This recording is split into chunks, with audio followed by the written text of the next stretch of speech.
मेरे दोस्त को एक ट्रेजिक वेब नॉवेल के असली यंग मास्टर के बॉडी में ट्रांस माइग्रेट कर दिया जाता है और मैं बन जाता हूँ उसका वर्डेड एडिट सिस्टम। हर लाइन में मैं सिर्फ एक पार्ट चेंज कर सकता हूँ। ऑनरफनेज में जब उसे लेने बटर आता है तो वो उसे नीचा दिखाता है। नेथन अपना बैग पैक करने में उसकी हेल्प नहीं करता तो बटर नीचे लग्जरी कार की तरफ वापस चला जाता है। मैं हेड बैग को चेंज करके जंप कर देता हूँ। अगले ही सेकंड स्नोबिश बटर का बॉडी खुद ब खुद विंडो की तरफ भागता है अपनी मर्जी के खिलाफ और वो सीधा नीचे खड़ी लिमोजीन के ऊपर जाकर गिरता है। नेथन हैरानी से कहता है, बटर विल्सन, आप सीढ़ियों से क्यों नहीं गए, सीधा विंडो से जंप कर दिया, सच में बहुत इंपेशेंट हो आप। पूरा ऑनरफनेज स्टंडन रह जाता है। ड्राइवर को मजबूरन बटर विल्सन को पहले हॉस्पिटल ले जाना पड़ता है। ये खबर सुनकर चेन फैमिली को नेथन को लेने के लिए किसी और को भेजना पड़ता है। कार में नेथन मुझसे कहता है, यार ये फैमिली फेवरेटिज्म में तो हद ही पार कर चुकी है। असली मेल लीड को इन्होंने नरक बना दिया। आगे से तुझे पूरा वाइल्ड होकर मेरे लिए स्क्रिप्ट रीराइट करनी है। चिंता मत कर, मजा आएगा। नेथन को जब चेन मैंसियन के लिविंग रूम में लाया जाता है तो वहां फादर चेन, मदर चेन और उसका बड़ा भाई मार्कस सब सोफा के पास बैठे रोते हुए फेक यंग मास्टर एडन को कंफर्ट कर रहे होते हैं। मदर चेन एक नजर नेथन पर डालती है, उसके शेबी कपड़ों को देखती है और साफ शब्दों में कहती है, कोई आश्चर्य नहीं, ऑनरफनेज में पला बड़ा, बिल्कुल असभ्य, कोई इसे ले जाओ और इसकी बुरी किस्मत धो डालो। वो एडन को गले लगाकर लाड करती है, मेरे बच्चे, तू ही है जिसे मम्मी ने अपना खजाना बनाकर पाला। वो देहाती लड़का तेरे सामने कहीं टिकता है क्या? फादर चेन और मार्कस घृणा से नेथन को देखते हुए कहते हैं, सुना तूने, अगर सुन लिया है तो निकल जा यहाँ से। नेथन का चेहरा शर्मिंदगी और गुस्से से लाल हो जाता है,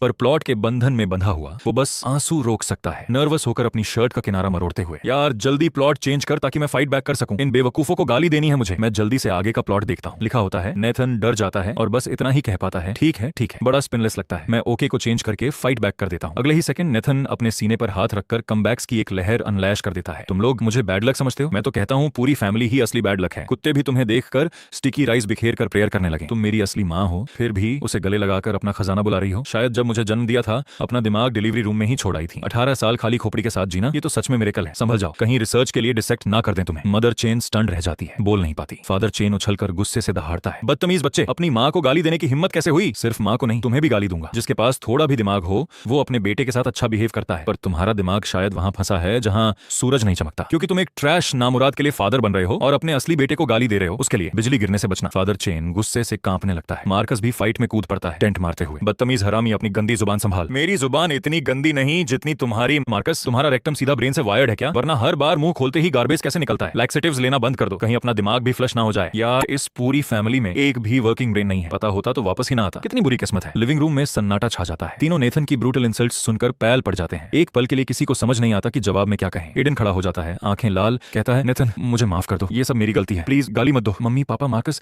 मैं अभी चेन फैमिली छोड़कर जा रहा हूँ। मैं जल्दी से आगे का प्लॉट चेक करता हूँ। एडन बात खत्म करके पीछे मुड़ता है और रोते हुए दरवाजे की तरफ दौड़ता है। मैं टर्न को चेंज करके स्पिन कर देता हूँ। अगले ही सेकंड एडन अपने हाथ फैलाकर टॉप की तरह घूमते हुए पूरी स्पीड से एग्जिट की तरफ वायरल करने लगता है। मम्मी पापा बचाओ, एडन चिल्लाता है, तेजी से घूमते हुए मैंशन के फ्रंट गेट की तरफ ट्वर्ल करता जाता है। पूरी फैमिली उछलकर उसके पीछे भागती है पर पकड़ नहीं पाती। फादर चेन चिल्लाता है, यंग मास्टर को रोको, पर रास्ते में आने वाला हर सर्वेंट इस अजेय ह्यूमन टॉप से टकराकर उड़ जाता है। वो रोते रोते तेजी से घूमता हुआ मैंशन के फ्रंट गेट को तोड़कर बाहर निकल जाता है। नेथन पीछे पीछे चलता है, हंसी से मरता हुआ चिल्लाता है, एडन कहां जा रहा है? वापस आ, खाना खा, नहीं खाएगा तो मैं खा लूंगा। वो मैंशन में वापस जाकर डिनर टेबल पर बैठकर खाना खाने लगता है। जैसे ही नेथन चेयर पर पीछे झुककर सेटिस्फाइड बार्प लेता है, फैमिली वापस लौटती है, बुरी तरह डिशेवल्ड एडन को आधा उठाकर लाते हुए। उसके बालों में टहनियां और घास फंसी होती हैं, कपड़े फटे होते हैं। वो ऑर्फनेज से आया लगता है, नेथन से भी ज्यादा। बदतमीज बच्चे, तेरा भाई ऐसी हालत में है और तू खाना ठूंस रहा है। फादर चेन और मदर चेन गुस्से से चिल्लाते हैं। मैं प्लॉट चेक करता हूँ। एडन अपनी माँ के कंधे पर झुककर रोते हुए कहता है, मम्मी पापा, नेथन को दोष मत दो, वो भूखा होगा इसीलिए ऐसा कर रहा है करी। मैं स्मर्क करते हुए लीन को चेंज करके क्लाइम ऑन कर देता हूँ। अचानक एडन जो अभी रो रहा था एक ही झटके में उछलकर रॉकेट की तरह हवा में उड़ता है और मदर चेन के कंधों पर सवार हो जाता है,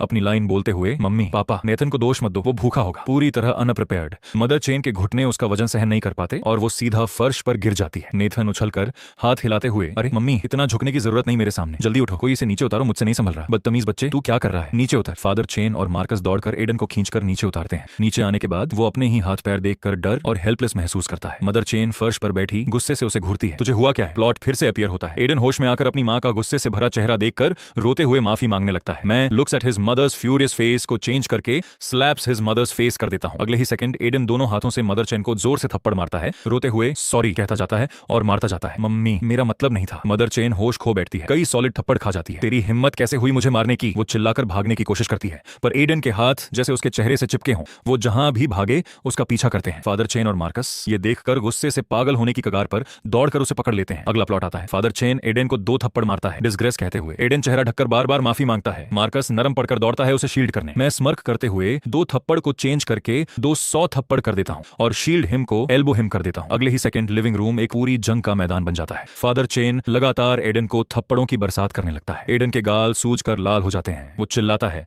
सॉरी पापा, मेरी गलती थी, प्लीज रुक जाओ। पर फादर चेन तब तक नहीं रुकता जब तक 200 थप्पड़ पूरे नहीं हो जाते। वो एडन का पीछा करता हुआ मारता रहता है। एडन दर्द से चिल्लाता है, मार्कस मुझे बचा। मार्कस नरम पड़कर प्लीडिंग करता है, पापा इसे मारना बंद करो। एडन डर मत, मैं तेरी रक्षा करूंगा। अगले ही सेकंड वो अचानक आगे बढ़कर अपनी कोहनी जोर से एडन के चेहरे में घुसेड़ देता है। एडन को चीखने का मौका भी नहीं मिलता। उसका पूरा बॉडी पीछे की तरफ गिर जाता है। नाक से खून एक परफेक्ट पैराबोला में हवा में उड़ता है। उसके सिर का पिछला हिस्सा फर्श से टकराता है और बॉडी ट्विच करने लगती है। मदर चेन चिल्लाती है, मारना बंद करो। मार्कस होश में आता है, जल्दी से कहता है, सॉरी एडन, मेरा मतलब नहीं था, अभी फैमिली डॉक्टर बुलाता हूं तुझे बचाने के लिए। नेथन के घर आने के पहले ही दिन वो इस पूरे केओस से बिल्कुल अनस्केच्ड निकल जाता है। पूरी फैमिली एडन को ही फंस करती रहती है, जिसे सबसे ज्यादा चोट लगी है। किसी को नेथन की फिक्र ही नहीं होती। अगले दिनों में एडन अपने पुराने रूप में पूरा स्कीमर बनकर नेथन को फंसाने का हर मौका ढूंढता है। एक डिनर टेबल सीन में एडन एक नीच प्लान बनाता है। वो जानबूझकर सी फूड सूप बनाता है, ये जानते हुए कि नेथन को एलर्जी है, और उसे एक बाउल देता है। अगर नेथन नहीं पीता तो एडन रोने लगता है, नेथन तुम मुझे नीचा समझते हो, इसीलिए मेरा बनाया सूप नहीं पीते। मैं स्नीर करते हुए लेडल द सूप को चेंज करके स्लर्प द सूप कर देता हूं। अगले ही सेकंड एडन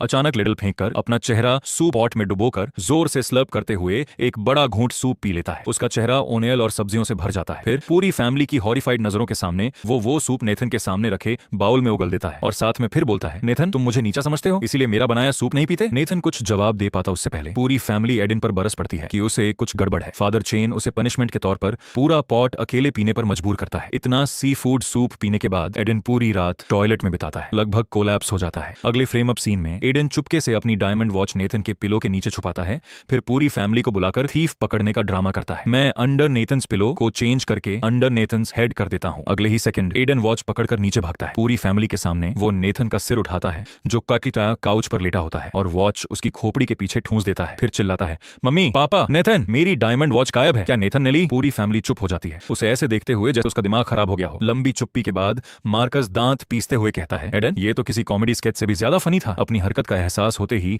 एडन चीख मारकर चेहरा ढककर भाग जाता है। अगला horse ranch scene. Father Chen दोनों को रेंच ले जाता है होराइजन्स ब्रॉडन करने। एडन स्मगली स्मर्क करता है, नेथन तुमने कभी हॉर्स नहीं चलाया ना, देखो कैसे करते हैं। ओरिजिनल प्लॉट में एडन शार्प प्रिसिजन से मूव करता है, हल्के से उछलकर सवार हो जाता है और डस्ट के बादल में हॉर्स दौड़ाकर निकल जाता है। नेथन से स्पॉटलाइट चुराने की कोशिश करते हुए चांस ही नहीं, मैं हाथ उठाकर राइड द हॉर्स को चेंज करके कैरी द हॉर्स कर देता हूं। अगले ही सेकंड एडन शार्प प्रिसिजन से मूव करता है, हल्के से उछलता है, फिर झुककर हॉर्स के अगले पैर पकड़कर अपने कंधों पर उठा लेता है और पूरे हॉर्स को पीठ पर लादकर दौड़ना शुरू कर देता है। सब हॉरर से देखते रह जाते हैं। फादर चेन को लगता है उसकी सारी डिग्निटी खत्म हो गई। नेथन हंसते हंसते अपने पापा को कंफर्ट करता है। पता चला एडन देखने में तो नाजुक है पर ताकत बहुत है, किताब का कवर देखकर जज नहीं कर सकते। शर्मिंदगी से भागता हुआ फादर चेन मुड़ जाता है। पूरा चक्कर लगाने के बाद एडन रेंच के किनारे थक कर गिर जाता है, सिर से पैर तक मिट्टी में सना, बालों में हॉर्स ड्रूल चिपका हुआ। वो वहां मौजूद सबका लाफिंग स्टॉक बन जाता है। अभी भी गुस्से से भरा एडन अगला निशाना स्कूल को बनाता है। स्कूल में वो जानबूझकर अपने रईस दोस्तों के ग्रुप को भड़काता है नेथन के खिलाफ इस्तेमाल करने के लिए। ओरिजिनल प्लॉट में जब एडन नेथन को इंट्रोड्यूस करता है वो रॉन्ग लुक बनाकर आंखें भरकर कहता है, हाय एवरीवन, ये मेरा भाई है जिसे मेरे पेरेंट्स ने ऑन एन ऑर्फनेज से अडॉप्ट किया, प्लीज इसके साथ अच्छे से रहना। वो जानबूझकर इसे वेग तरीके से कहता है ताकि सबको लगे कि नेथन ही अडॉप्टेड है। मुझे नेथन के लिए गुस्सा आता है। एडन हर मौके पर उसे बुली करता है तो मुझे फाइट बैक में मदद करनी ही पड़ेगी। मैं स्नीर करते हुए अडॉप्टेड को चेंज करके फोन्ड कर देता हूं। हाय एवरीवन, ये मेरा भाई है जिसे मेरे पेरेंट्स ने ऑन ऑर्फनेज से ढूंढकर वापस लाया, प्लीज इसके साथ अच्छे से रहना। ये सुनकर सब एडन को घृणा से देखने लगते हैं तो नेथन ही असली चेन फैमिली का यंग मास्टर है। फिर एडन को खुद पर इतना अफसोस किस बात का, एक ट्रैश इंपोस्टर जिसने किसी और की जगह चुरा ली, डिस्गस्टिंग। ये रईस हियर्स पहले से ही इलिजिमिटेड और अडॉप्टेड बच्चों को नीचा समझते हैं, कुछ तो सीधा घृणा करते हैं। इसी वजह से एडन इंस्टेंटली पूरे ग्रुप में एक मैनिपुलेटिव स्कीमर के नाम से जाना जाने लगता है। वहीं नेथन को सबकी सिंपैथी मिल जाती है, जल्दी ही वो सबका क्लोज फ्रेंड बन जाता है। एडन की कोई भी स्कीम नेथन को नुकसान नहीं पहुंचा पाती, उल्टा हर बार एडन खुद भुगतता है और सिर्फ नेथन का फॉइल बनकर रह जाता है। फादर चेन और मदर चेन की सोच भी बदलने लगती है। वो जेन्युइनली नेथन की तारीफ करने लगते हैं, गर्व महसूस करते हैं कि उनका असली बेटा हर चीज में इतना अच्छा है। एडन भी माहौल भांपकर नेथन को प्रोवोक करना बंद कर देता है। फिर नेथन के 19वें बर्थडे से ठीक पहले एडन अपने पेरेंट्स की बातचीत सुन लेता है। लॉ फैमिली की इकलौती बेटी हमारी फैमिली में शादी करने में इंटरेस्टेड है, क्यों ना ये मौका नेथन को दें, आखिर वो हमारा असली बेटा है। मैं एग्री करता हूँ, वो लड़का एक्सीलेंट है, उसने खुद को प्रूव किया है, हमने उसे पहले अंडर एस्टिमेट किया। बात सेटल होते ही उसे कंपनी के कुछ शेयर्स भी दे देंगे। डोर के पीछे से सुनते हुए एडन मुट्ठियां भींच लेता है, आंखों में वेनमस चमक। बर्थडे बैंक्वेट के दिन जब नेथन तैयार होकर बैंक्वेट हॉल के लिए ड्राइव करने वाला होता है, अंडरग्राउंड पार्किंग गैराज में अचानक 2 मास्केड थैग्स प्रकट होते हैं। वो एक ड्रग्ड हैंडकर्च निकालकर नेथन के मुंह पर जकड़ देते हैं। नेथन के होश खोते ही मैं घबराकर चिल्लाता हूं, नहीं यार, अगर तू बेहोश हो गया तो मैं प्लॉट एडिट नहीं कर पाऊंगा। मैं स्टोरी लाइन खोलकर उसे उसे बचाने की कोशिश करता हूँ, पर आगे का स्टोरी पूरा खाली मिलता है। एक लाइन सामने आती है, ओरिजिनल स्टोरी लाइन पूरी तरह इस्तेमाल हो चुकी है, आगे क्या होगा अभी अननोन है, गुड लक। उसी वक्त पास से एडन की ठंडी हंसी गूंजती है, अरे हरामी, मुझे पहले से पता था तेरे पास कोई शेडी सिस्टम है जो हेल्प कर रहा है। जैसे ही तू बेहोश होता है वो सिस्टम बेकार हो जाता है। इस बार मैं तुझे पूरी तरह बर्बाद करूंगा और मम्मी पापा से तुझे फैमिली से निकलवा दूंगा। वो दोनों थग्स को नेथन को कार में डालने का ऑनर सर्न ऑर्डर देता है। मुझे झटका लगता है जब पता चलता है कि मार्कस भी कार में बैठा है। चलो, यहाँ के सिक्योरिटी कैमरों किसी को संभलवा दिया है मैंने। कौन सोच सकता था कि ये लड़का इतना कैपेबल निकलेगा। मम्मी पापा को इतना इंप्रेस कर दिया कि लॉ फैमिली की शादी और कंपनी शेयर्स तक इसे दे रहे थे। मार्कस, चिंता मत कर, आज के बाद ना शादी बचेगी ना शेयर्स। दोनों जानी पहचानी मुस्कान एक्सचेंज करते हैं, आंखों में कैलकुलेशन और मैलिस। कार चलने लगती है। मैं डेस्परेशन में नेथन को पुकारता हूं, पर ड्रग के असर से वो बिल्कुल अनरिस्पॉन्सिव है। यहीं से ओरिजिनल स्टोरी अपडेट होना बंद हो गया था। मेल लीड के 19वें बर्थडे से ठीक पहले उसे फेक यंग मास्टर बार बार फ्रेम करता है, फैमिली से पूरी तरह निकाल दिया जाता है और वो सड़कों पर भटकता रह जाता है। ऑथर को इतना बैकलैश मिला कि उसने लिखना ही छोड़ दिया, इसीलिए आगे सब ब्लैंक है। वरी में जलते हुए कार कई मोड़ों से गुजरकर एक तंग गली रुकती है। ऊपर देखने पर पता चलता है ये एक अपस्केल क्लब का बैक एंट्रेंस है। वो उतरकर बेहोश नेथन को दोनों थग्स से उठवाकर एक प्राइवेट रूम में ले जाते हैं। मार्कस मैनेजर को इशारा करता है, सब तैयार है? बिल्कुल तैयार है मिस्टर चेन, गारंटी है आप सेटिस्फाइड होंगे। मैनेजर ताली बजाता है और अलग अलग लुक वाले मॉडल्स का ग्रुप मुस्कुराते हुए रूम में आता है। याद रहे, मेरे इंस्ट्रक्शंस एग्जैक्टली फॉलो करना। कुछ इंस्ट्रक्शंस देने के बाद वो दोनों नेथन की कार वापस बैंक्वेट हॉल ले जाते हैं। बेचैन फादर चेन और मदर चेन सिर्फ दोनों को देखकर अलार्म हो जाते हैं। नेथन कहाँ है? एडन आंखें लाल करके बोलता है। नेथन ने कहा उसे मेरे साथ बर्थडे बैंक्वेट शेयर नहीं करना, वो कहीं और अपनी खुद की सेलिब्रेशन एंजॉय करना चाहता है। हाँ, हमने बहुत कोशिश की रोकने की, पर बस देखते रह गए उसे भागते हुए। फादर चेन धीमी पर गुस्से भरी आवाज में डांटता है, डैम इट, अभी उसे यहाँ वापस लाओ। लॉ ग्रुप की बेटी खास तौर पर उसी के लिए आई है, वो अंदर वेट कर रही है। मार्कस रॉन्ड एक्सप्रेशन बनाता है, मम्मी पापा आप जानते हो नेथन कभी हमारी सुनता ही नहीं, क्यों ना मैं और एडन गेस्ट्स को एंटरटेन करें जब तक आप दोनों कुछ डिसाइड करते हो। फादर चेन और मदर चेन एक दूसरे को देखकर रिलैक्सटेंटली नोट करते हैं, ठीक है हम अभी नेथन को कॉल करते हैं, तुम दोनों बाहर संभालो। मार्कस और एडन स्टेज पर जाकर माइक्रोफोन उठाते हैं सेरेमनी शुरू करने। कुछ शब्द भी नहीं बोल पाते कि मार्कस के फोन की रिंगटोन बजती है। गलती से स्पीकर बटन दब जाता है। क्लब मैनेजर की आवाज साफ सुनाई देती है, मिस्टर चेन आपके भाई ने दर्जन भर से ज्यादा मॉडल्स ऑर्डर किए हैं, कहते हैं रात यहीं रुकेंगे और मेन्यू की सबसे महंगी ड्रिंक्स भी ऑर्डर की हैं, आपके अकाउंट में चार्ज हो रही हैं। टोटल काफी बड़ा है इसलिए कंफर्म करना चाहते थे। पूरा हॉल शॉक से भर जाता है। फादर चेन और मदर चेन का चेहरा गुस्से से काला पड़ जाता है। मार्कस कॉल काटने की कोशिश करते हुए झूठी हंसी के साथ एक्सप्लेन करता है, मिसअंडरस्टैंडिंग होगा, गलत नंबर लग गया होगा। पर क्राउड में से कोई पूछ बैठता है, रुको, चेन फैमिली का असली यंग मास्टर कहाँ है? आज तो दोनों का ही बर्थडे है, फेक यंग मास्टर का भी, क्या कॉल पर वही तो नहीं था? एडन मुंह पर हाथ रखकर मॉक शॉक दिखाता है, नेथन ऐसा कैसे कर सकता है? लॉ कपल का चेहरा गुस्से से पत्थर जैसा हो जाता है। चेयरमैन चेन, यही सिंसियरिटी दिखा रहे हो इस मैरिज अलायंस के लिए? आपका बेटा रेकलेस पर्सनल लाइफ जीता है और आप उम्मीद करते हो वो मेरी बेटी से शादी करे? सपने देखना बंद करो। उसी वक्त एलिगेंट कुचर गॉन पहने विवियन लॉ शांत और कंपोज्ड एक्सप्रेशन के साथ आगे आती है। पापा मम्मी मुझे लगता है इसमें कुछ गड़बड़ है, बिना पक्के प्रूफ के जल्दबाजी में कंक्लूजन मत निकालो। नेथन का बचाव करते देख फादर चेन और मदर चेन जल्दी से हामी भरते हैं, हाँ हमें मिसअंडरस्टैंडिंग ही होगा। विवियन और कुछ नहीं कहती, पर स्टेज पर खड़े मार्कस और एडन पर एक ठंडी नजर डालती है। मुझे इतना कोइंसिडेंस नहीं लगता। जैसे ही ये दोनों स्टेज पर आते हैं कॉल आती है और वो भी अचानक स्पीकर पर लग जाती है। नेथन के दोस्त भी उसका बचाव करने आगे आते हैं। बिल्कुल हमें भी यकीन नहीं, नेथन स्कूल में बहुत एक्सीलेंट और हार्ड वर्किंग है, वो ऐसा कुछ नहीं कर सकता। सही कहा, कोई एविडेंस ही नहीं है, बस एक फोन कॉल, पता नहीं वो असली भी थी या नहीं। चीजें प्लान के हिसाब से नहीं जाती देख मार्कस दांत भींच कर सजेस्टेशन देता है, मुझे भी यकीन नहीं नेथन ऐसा कर सकता है। ऐसा करते हैं मिस लॉ, मेरे साथ क्लब चलिए और खुद देख लीजिए, देखना ही यकीन करना होगा, अगर मिसअंडरस्टैंडिंग है तो साफ हो जाएगा। विवियन शांति से सिर हिलाती है और लॉ कपल मान जाते हैं, ठीक है हम भी साथ आएंगे। मदर चेन और एडन गेस्ट्स को एंटरटेन करने रुक जाते हैं और फादर चेन मैनेजर और लॉ फैमिली के साथ क्लब की तरफ निकल पड़ता है। जैसे ही ग्रुप प्राइवेट रूम के दरवाजे पर पहुंचता है अंदर से मॉकिंग हंसी सुनाई देती है। फादर चेन का चेहरा गुस्से से काला पड़ जाता है, वो ब्रूटल फोर्स से दरवाजा किक मारकर खो देता है। अगले ही सेकंड सबके चेहरों की एक्सप्रेशन फ्रीज हो जाती है। एक तेज सफेद रोशनी रूम में फैल जाती है। सही में कई लोग नेथन के इर्द गिर्द प्रोवोकेटिवली डांस कर रहे होते हैं, पर वो सब विमेन के कपड़ों में मेन निकलते हैं। अरे किसने कहा तुम्हें अंदर आने को? रूम का इंचार्ज आदमी गुस्से से चिल्लाता है। मार्कस पूरी तरह कंफ्यूज हो जाता है, काम देते नहीं फ्यूज हो जाता है। तुम कौन लोग हो? उसने साफ देखा था मैनेजर दर्जन भर फीमेल मॉडल्स भेज रहा था, ये सब मेल कैसे बन गए? आखिरकार इंचार्ज को एहसास होता है क्या हुआ है। वो चीख कर मिरर निकालकर अपना चेहरा चेक करता है, आह ये कैसे हो सकता है? दर्जन भर आदमी तुरंत केओस में उतर आते हैं, चीखते चिल्लाते चेहरे ढककर बाहर भागते हैं। अब जाकर फादर चेन और लॉ फैमिली सीन को साफ साफ देख पाते हैं। नेथन का काउच के बीचों बीच सीधा और कंपोज्ड बैठा है। वो सरप्राइज्ड होने का नाटक करते हुए कहता है, अरे पापा मम्मी मार्कस आप सब यहाँ? ये लोग कौन थे? ये लॉ ग्रुप के चेयरमैन और उनकी वाइफ हैं, और ये miss Vivian law. Father chain जल्दी से इंट्रोड्यूस करता है। नेथन खड़ा होकर वार्म मीठी मुस्कान के साथ कहता है, chairman law, Mrs law, miss law, बहुत खुशी हुई, आप लोगों से मिलकर सच में रूमर्स से भी ज्यादा अच्छा लगा। यंग मास्टर चेन आप बहुत तारीफ करते हैं। फादर चेन मौका देखकर रूम का जायजा लेता है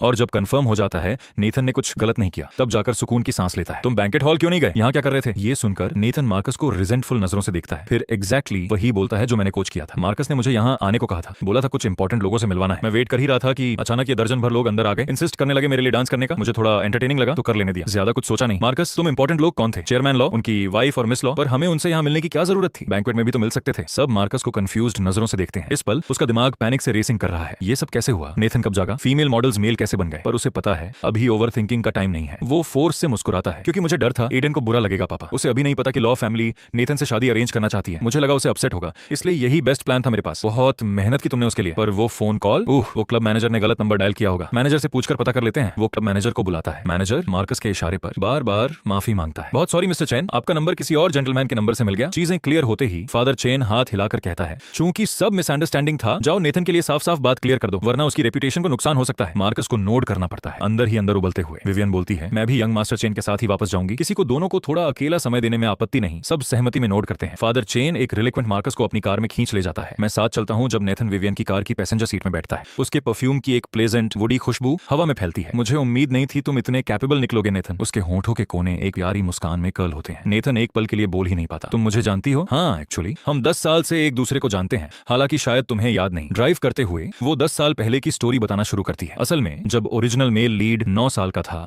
उसने रास्ते के किनारे कई ह्यूमन ट्रैफिकर्स को एक लड़की को कार में धकेलते देखा। उस समय वो एक दुबला पतला छोटा बच्चा था, पर फिर भी उसने हिम्मत जुटाकर बीच में आने की कोशिश की। वो आगे भागा, चिल्लाते हुए, अपने बैकपैक से मारते हुए, पूरी ताकत से लात मारते हुए, यहां तक कि एक ट्रैफिकर के हाथ से लटक गया। उसे फेंक दिया जाता है। लगभग 3 मीटर दूर उड़कर सिर एक स्टोन पोस्ट से टकराता है। खून फर्श पर फैल जाता है। उसकी वजह से मची हलचल के सीन पर क्राउड इकट्ठा हो जाती है, जिससे ट्रैफिकर्स लड़की को छोड़कर भाग जाते हैं। विवियन कहती है, वो लड़की मैं थी। वो सॉफ्टली मुस्कुराती है। नेथन और मैं दोनों स्टंडेड रह जाते हैं, जबड़े खुले के खुले। मैं तब इतनी ट्रॉमेटाइज्ड हो गई थी, कई दिन बीमार रही। जब पहले रिकवर हुई, वो मेमोरी पूरी तरह भूल गई थी। जब तक पिछले साल कंट्री वापस आकर चेन फैमिली के वेलकम बैक बैंक्वेट में तुम्हें नहीं देखा। वो सिर घुमाकर नेथन को जेंटल मुस्कान देती है। सब कुछ इंस्टेंट में याद आ गया, तो बता सकते हो असल में क्या चल रहा है यहाँ? मार्कस ने जो कहा उस पर मुझे एक शब्द भी यकीन नहीं। पिछले साल भर से एडन चुपके से नेथन को क्लोजली ऑब्जर्व कर रहा था। और भी डिस्टर्बिंग बात, उसने ऐसी जगहों पर लिसनिंग डिवाइसेस लगाए थे जहां नेथन कभी चेक नहीं करता। नेथन की अपनी बातों से उसे मेरे सिस्टम के बारे में पता चला, तो उसने मार्कस को बताया,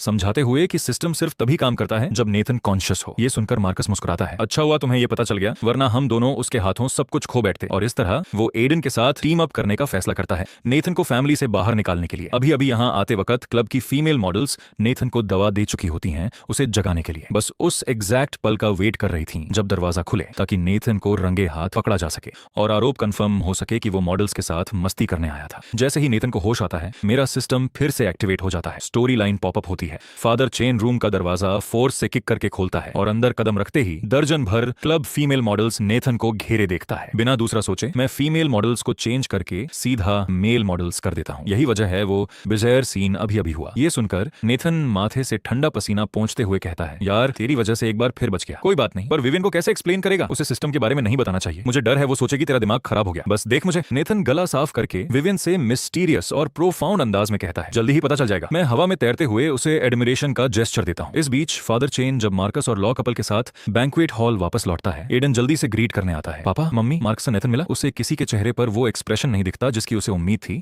और अंदर ही अंदर पैनिक शुरू हो जाता है। वो मिस लॉ के साथ उसी कार में वापस आ रहा है, हमारे ठीक पीछे। बस कुछ ही देर में पहुंचेगा। फादर चेन फ्लैटली जवाब देता है, मार्कस को साइड में देखते हुए। रिलक्टेंट होते हुए भी मार्कस को स्टेज पर जाना पड़ता है। माइक्रोफोन लेकर क्राउड को एड्रेस करता है। सब लोग, पहले जो हुआ वो सिर्फ मिसअंडरस्टैंडिंग था। हमने खुद कंफर्म कर लिया है। क्लब मैनेजर ने गलत नंबर डायल किया था। क्राउड के चेहरे पर पता ही था वाली एक्सप्रेशन होती है। नेथन के दोस्त ग्लासेस क्लिंक करते हुए हंसते हैं। देखा, कहा था ना नेथन, ऐसा इंसान नहीं है। मार्कस को अपनी स्टोरी बदलते देख एडन उसे रिजेंटफुल नजरों से घूरता है। मार्कस नोटिस ना करने का नाटक करते हुए वापस गेस्ट्स वेलकम करने चला जाता है। जब नेथन और विवियन साथ साथ चलते हुए बैंक्वेट हॉल में वापस आते हैं, पूरी क्राउड चीयर कर उठती है। क्या परफेक्ट मैच है, ये दोनों सच में एक दूसरे के लिए ही बने हैं। एडन का चेहरा और भी काला पड़ जाता है। वो नेथन का हाथ पकड़कर स्टेज की तरफ खींचता है। नेथन, चलो अब सबको ज्यादा वेट मत कराते, केक काटते हैं। मैं आगे का प्लॉट देखता हूँ। केक काटते वक्त एडन जानबूझकर स्लिप होने का नाटक करता है, केक में गिरने का। फिर कंफ्यूज्ड नेथन की तरफ देखकर जोर से ड्रामेटिक रोने लगता है। नेथन, तुमने मुझे क्यों धक्का दिया? मैं स्नीर करते हुए स्लिप वंस को चेंज करके स्लिप कई बार लगातार कर देता हूँ और क्राइंग को लाफिंग कर देता हूँ। अगले ही सेकंड एडन का पैर अचानक फिसलता है और वो 2 मीटर ऊंचे केक में जा गिरता है। नेथन शॉक से पीछे हटकर उसे घूरता है। एडन, तुम ठीक हो? एडन के हाथ पैर खुद ब खुद मूव करते हुए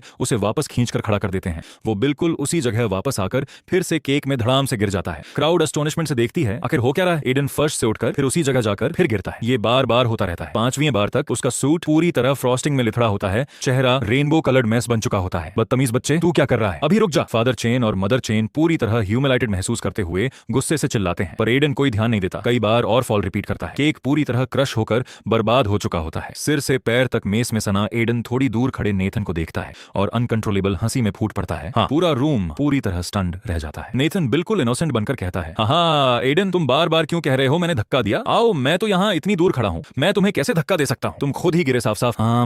बिल्कुल सही। इस फेक यंग मास्टर के दिमाग में कुछ गड़बड़ तो नहीं? मुझे तो नहीं लगता। शायद इसका एक्टिंग बग उभर आया है, सबके सामने शो करना चाहता होगा। हाँ, ये तो बहुत रिडिकुलस है। शुक्र है असली यंग मास्टर इतना कंपोज्ड और ग्रेशियस है, वरना चेन फैमिली का फ्यूचर एक नाइटमेयर होता। बैंक्वेट हॉल के अंदर क्राउड के टॉन्टिंग कमेंट्स फादर चेन और मदर चेन के चेहरों पर थप्पड़ों की तरह लगते हैं। दांत पीसते हुए वो एडन को स्टेज से घसीट कर ले जाने का ऑनर डर देते हैं। होश में आकर एडन चीखता है, पापा, नेथन ने मुझे फंसाया, उसके पास एक सिस्टम भी है, वो हमेशा से ही मुझे नुकसान पहुंचा रहा था। पर सबने अपनी आंखों से साफ देखा था कि नेथन पूरे वक्त साइड में खड़ा बिना हिले डुले खड़ा था, तो सब उसका ही बचाव करने लगते हैं। एडॉप्टेड बेटा तो एडॉप्टेड बेटा ही रहता है, रिफाइंड नहीं हो सकता। अब असली यंग मास्टर पर स्लैंडर भी कर रहा है, कोई सिस्टम की बात कर रहा है, ये तो बड़ा फनी है। शायद बहुत ज्यादा ट्रैशी नोवेल्स पढ़ लिए हैं, ऐसे में तो कहेगा ब्लैक मैजिक भी करता है। कितना रिडिकुलस है। हाँ, फादर चेन का चेहरा कोल जितना काला पड़ चुका होता है। बॉडीगार्ड्स को एडन को खींच कर ले जाने का ऑन ऑर्डर देने के बाद वो गेस्ट्स से माफी मांगता है। सॉरी सब लोग, मेरे अडॉप्टेड बेटे को कोई मेंटल एपिसोड है शायद, मैं इसे प्रॉपर हॉस्पिटल में एग्जामिन करवाऊंगा। मदर चेन भी नेथन को कंफर्ट करती है। नेथन, अपसेट मत हो, मैं अभी फ्रेश केक मंगवाती हूँ। थैंक्स मम्मी पापा, मैं अपसेट नहीं हूँ, बस एडन की थोड़ी फिक्र है। उसकी फिक्र मत करो, तुम्हारा बर्थडे सेलिब्रेट करते हैं। नया केक आते ही दोनों नेथन के साथ खड़े होकर केक काटना और कैंडल्स बुझाना देखते हैं। लॉ कपल विवियन को ब्लेसिंग्स देने के लिए स्टेज पर लाते हैं। विवियन भी अपने हाथों से बनाई एक ओनियल पेंटिंग लेकर आती है। पेंटिंग में एक लड़का दिखता है, सिर से खून बहता हुआ, बहादुरी से ट्रैफिकर्स के हाथों से एक लड़की को बचाते हुए, जबकि लड़की डरे सहमे रोते लड़के को देखते हुए उसे एक कैंडी का टुकड़ा देती है। आंखों में सुकून और गर्मजोशी भरी हुई वो माइक्रोफोन लेकर पेंटिंग की तरफ इशारा करते हुए जेंटली सबको एक्सप्लेन करती है कि इस इमेज का क्या मतलब है। क्राउड डीपली मूव्ड होकर सुनती है। कौन सोच सकता था 10 साल पहले ही किस्मत ने इन दोनों को मिला दिया था। सच में एक दूसरे के लिए बने, साथ रहने के लिए ही बने। नेथन, क्या तुम मुझे तुम्हारा बॉयफ्रेंड बनने का मौका दोगे? विवियन कहती है, टेंडर और सोलेम दोनों तरह से। नेथन एक पल के लिए हिचकिचाता है और जैसे ही वो जवाब देने वाला होता है, एक आवाज बोलती है, ये डस्टेंड बॉन्ड असली नेथन के लिए है, इसे उसके खुद वापस आने पर ही हैंडल करने दो। नेथन पेंटिंग लेकर हाथ बढ़ाता है, कहता है, पहले फ्रेंड्स बनने का मौका देते हैं, आखिर हम एक दूसरे को अच्छे से जानते भी नहीं। क्राउड एक पल के लिए सरप्राइज से चुप होकर फिर पूरी तरह अपलॉज में फूट पड़ती है। अच्छा कहा, कोई आश्चर्य नहीं, ये चेन फैमिली का यंग मास्टर है, कितना क्लियर हेडेड और कंपोज्ड है। विवियन मुस्कुराकर हाथ मिलाती है। पूरा हॉल चीयर्स से गूंज उठता है। सिर्फ मार्कस कॉर्नर में खड़ा आइस एक्सप्रेशन के साथ रिजेंटमेंट और मैलिस की एक झलक आंखों में लिए। इस बीच एडन को लॉक करके रख दिया जाता है और इस तरह एडन को रोज हॉस्पिटल बेड से बांधकर इलेक्ट्रोशॉक थेरेपी दी जाती है और भारी डोजेस साइकेट्रिक मेडिकेशन की जबरन दी जाती है। आखिरकार एडन सच में अपना दिमाग खो बैठता है। फादर चेन और मदर चेन हॉस्पिटल रूम के ग्लास से देखते हुए बार बार सिर हिलाते हैं। ठीक है, इसे यहीं रिकवर करने देते हैं, ये हमारी आखिरी काइंडनेस हो सकती है इसके लिए। उस दिन के बाद वो कभी एडन से मिलने नहीं जाते। आखिर अब वो सिर्फ एक डिस्कार्डेड मेंटल पेशेंट है, एक अडॉप्टेड बेटा जो अब किसी काम का नहीं रहा। इस दौरान नेथन और विवियन की दोस्ती जल्दी ही और गहरी होती जाती है। जैसे ही दोनों साथ में अब्रॉड स्टडी करने जाने वाले होते हैं, नेथन फिर से किडनैप कर लिया जाता है। एक रात रोड पर कई रेकलेस आदमी अचानक प्रकट होकर उसकी कार ब्लॉक कर देते हैं। मैं प्लॉट चेक भी नहीं कर पाता कि वो विंडो ब्रेकिंग हैमर निकालकर कार का विंडो तोड़ देते हैं और नेथन के चेहरे पर सीधा ड्रग स्प्रे करते हैं। नेथन रिएक्ट करने का मौका भी नहीं पाता और फिर से बेहोश हो जाता है। Good grief, unbelievable. शायद अगली बार घर से निकलने से पहले गैस मास्क पहनना चाहिए उसे। खुशकिस्मती से ये लोग उसे अभी मारना नहीं चाहते, इसकी बजाय उसे कार में डालकर देहात के एक एबैंडन्ड वेयर हाउस ले जाते हैं। जैसे ही मुझे साफ पता चलता है कौन इस किडनैपिंग के पीछे है, मैं शौक से जम जाता हूँ। मिस्टर चेन, हम इसे ले आए। किडनैपर लीडर पूरे रिस्पेक्ट से मार्कस से बात करता है। अच्छा, बढ़िया किया, बस यहाँ से मेरे इंस्ट्रक्शंस फॉलो करना। जब तक तुम इससे छुटकारा दिला दो, अच्छा रिवॉर्ड मिलेगा, चिंता मत करो। मार्कस नेथन के गाल थपथपाकर ठंडी मुस्कान देता है। तुम मेरे अपने भाई हो, मैं पहले तुम्हारी जान बख्शना चाहता था, पर जब तुमने वो हद पार कर ही दी, अपने उस सिस्टम से एडन को वेजिटेबल बना दिया, तो मुझे रूथलेस होने का दोष मत देना। मैं हवा में तैरते हुए उसे फ्लिप ऑन ऑफ करता हूँ। प्लीज, तू डर गया है इसलिए प्रॉब्लम हमेशा के लिए खत्म करना चाहता है। बढ़िया तरीके से ड्रेसअप किया है इसे। बेशक वो मेरी एक बात भी नहीं सुन सकता। किडनैपर्स नेथन को चेयर से बांध देते हैं। मार्कस अपने ही कपड़े फाड़ लेता है, खुद को भी हॉस्टेज दिखाने के लिए नाटक करते हुए अपने मुंह में भी रैग ठूंस लेता है। सब कुछ चेक होने के बाद किडनैपर मार्कस के फोन से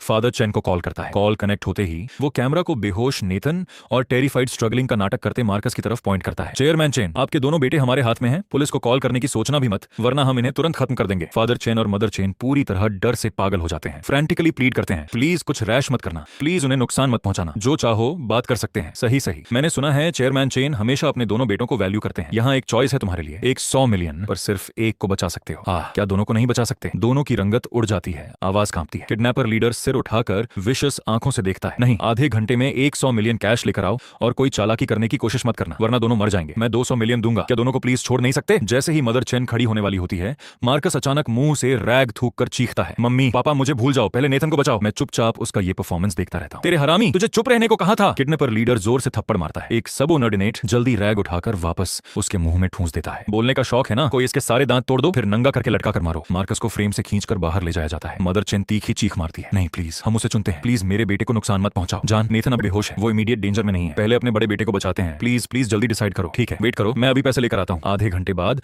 वो रैंसम डिलीवर करते हैं। किडनैपर्स मार्कस के सिर पर हुड डालकर उसे वापस भेजने के लिए कार में धकेलते हैं। मार्कस को चेक करके अनहार्म्ड कंफर्म करने के बाद फादर चेन और मदर चेन आखिरकार सुकून की सांस लेते हैं। जैसे ही वो पूछने वाले होते हैं कि क्या नेथन को भी रैंसम देकर वापस लाया जा सकता है, किडनैपर लीडर गन निकालकर सीधा नेथन के सिर पर पॉइंट कर देता है। चिंता मत करो, क्योंकि तुम्हारे पेरेंट्स ने तुम्हारे बदले उसे चुना, तुम बस मर जाओ। नहीं प्लीज नहीं। दोनों पेरेंट्स की आंखें डर से फैल जाती हैं, कैमरा की तरफ चिल्लाते हुए। ट्रिगर दबते ही जो गन शॉट सब एक्सपेक्ट कर रहे थे वो कभी नहीं आती। इसकी बजाय एक छींटे के साथ नेथन के चेहरे पर पानी की बौछार पड़ती है। किडनैपर लीडर ब्लैंक डिसबिलीफ में देखता रह जाता है। फादर चेन, मदर चेन और मार्कस भी स्टंडेड रह जाते हैं। नेथन धीरे से आंखें खोलकर कैमरा को शांति से देखकर मुस्कुराता है। सेम ट्रिक दूसरी बार काम नहीं करती। सच में सोचा था मैं प्रिपेयर्ड नहीं होऊंगा। विंडो तोड़ते वक्त ही नेथन ने सांस रोक ली थी और मैंने प्लॉट एडिट करने का मौका पहले ही ले लिया था। मैंने सेडेटिव स्प्रे को चेंज करके टोनिक स्प्रे कर दिया था, तो नेथन सिर्फ बेहोश होने का नाटक कर रहा था। और सिर्फ इतना ही नहीं, मैंने पहले ही लीडर की पिस्टल को वाटर गन में बदल दिया था। मार्कस का चेहरा डेथली पैल पड़ जाता है। वो घबराकर किडनैपर लीडर को नजर से इशारा करता है,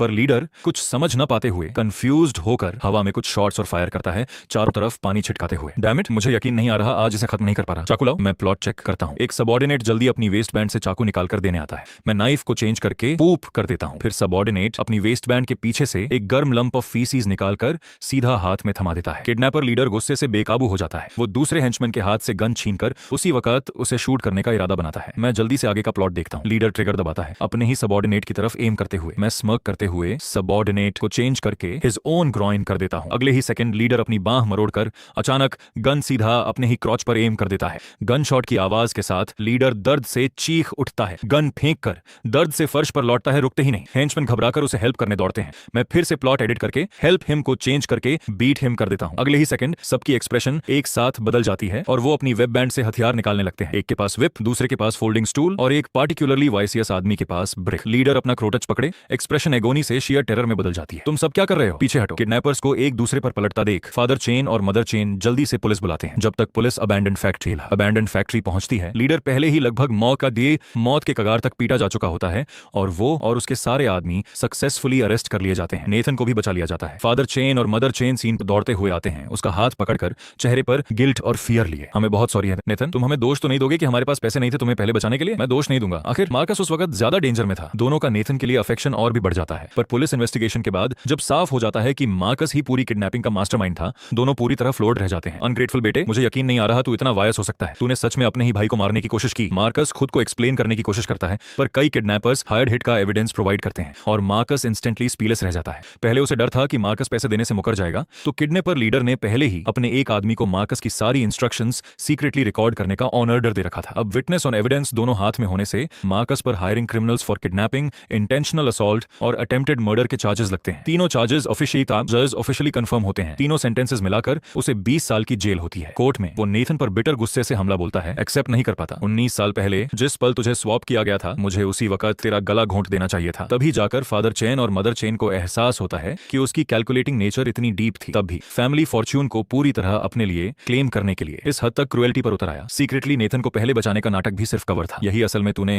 अपने ही भाई के साथ हमेशा किया। फादर चेन एक लॉयर लाकर मौके पर ही एक डिसॉनमेंट एग्रीमेंट ड्राफ्ट करता है। मार्कस के सामने पटकते हुए साइन करने की मांग करता है। आज से तू चेन फैमिली का हिस्सा नहीं रहा। तू जिए या मरे, इस फैमिली से इसका कोई लेना देना नहीं। हम फिर कभी तेरी फिक्र नहीं करेंगे। नहीं होने दूंगा ऐसा। ये पूरी फैमिली की फॉर्चून मेरी है। मैंने इतने सालों वेट किया इसके लिए, इसे इतना आसानी से क्यों मिले? मैं प्लॉट चेक करता हूँ। मार्कस साइन करने से मना कर देता है और फादर चेन को विशेष गालियां भी देता है। मैं चेंज करके रिफ्यूजेस टू साइन को अग्रीज टू साइन कर देता हूँ। अगले ही सेकंड मार्कस हॉरर से देखता है जैसे उसका अपना हाथ मर्जी के खिलाफ मूव करता है, पेन उठाकर अपना ही नाम लिख देता है। नेथन, ये मत सोचना कि तू पूरी फैमिली फॉर्चून होकर लेगा। जब मैं 20 साल बाद बाहर आऊंगा, मेरे पास तब भी इनहेरिटेंस राइट्स होंगे। सब उसे ऐसे देखते हैं जैसे उसका दिमाग खराब हो गया हो। तूने पहले ही एग्रीमेंट साइन कर दिया, अब कौन से इनहेरिटेंस राइट्स बचे हैं तेरे पास? मैं हवा में मुस्कुराते हुए तैरता हूँ। सोचता हूँ फिर भी मुझसे टकराना चाहता था ये। मार्कस को रिजेंटमेंट से जलते हुए ले जाया जाता है। उस पल से नेथन चेन फैमिली का इकलौता राइटफुल हीयर बन जाता है। उसके साथ किए बर्ताव पर गिल्ट से दबे फादर चेन और मदर चेन हर मुमकिन कोशिश करते हैं उसकी भरपाई करने की। आखिरकार जिस दिन नेथन और विवियन अब्रॉड स्टडी करने के लिए निकलने वाले होते हैं, उससे एक दिन पहले एक सपने में हमें नॉवेल का असली ओरिजिनल मेल लीड दिखाई देता है। असली नेथन वो चमकती मुस्कान के साथ हमें थैंक करता है। थैंक यू दोनों को, थैंक यू मेरी ओरिजिनली ट्रेजेसिक फेट बदलने और मुझे बिल्कुल नई जिंदगी देने के लिए। वेलकम। अच्छे लोगों को हैप्पी एंडिंग मिलनी ही चाहिए। वैसे भी हमें ये करने में बहुत मजा आया और इसके बदले हमें रिवॉर्ड भी मिल गया, तो ये विन विन रहा। एक चमक की लहर हम पर से गुजरती है और हम दोनों अपनी ही दुनिया में वापस आ जाते हैं। फोन बजा रिचार्ज होता है और हम दोनों को एक साथ बैंक नोटिफिकेशन मिलता है। वो 100 मिलियन, हम अमीर हो गए। हाँ, उस दिन के बाद हम दोनों पूरी कंफर्ट की जिंदगी जीते हैं, इंटरेस्ट की कमाई पर दुनिया घूमते हुए, आखिरकार वो फ्रीडम एंजॉय करते हुए जो सच में हमारी अपनी है।